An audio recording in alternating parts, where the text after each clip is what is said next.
Ojibwe people always refer to the jingle dress dance as a healing tradition. The dance and the jingles themselves are all about healing.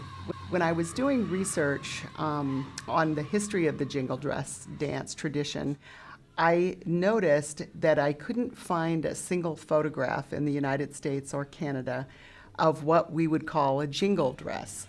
And I started to think about why I couldn't find a dress older than circa 1920.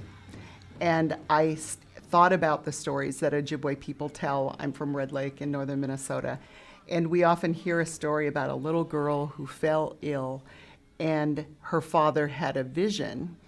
And after his vision, which was about this first jingle dress, he gave the dress to his daughter and she began to improve her health, got better, and it was sort of a miraculous kind of thing.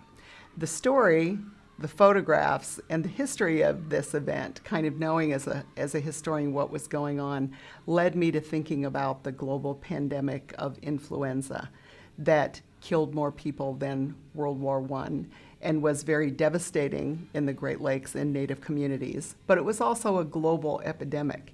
And that got me thinking that this is probably why this new healing tradition emerged around the time of World War I and why it has an association with healing. It's one way to keep our culture alive no matter where we're at, because almost every place across the United States you can find a powwow. We usually have a veteran song. And that's when all the veterans will come out and will dance and be recognized for the sacrifices we've made for our country. Almost all the males of my family have served in the military, including my father, both of my brothers. One served in the Air Force, one served in the Navy, and I served in the Army. Our country is made up of so many different types of people. Like, it's the melting pot of the world. And, Native Americans are part of that mix here in this country, which makes it so great.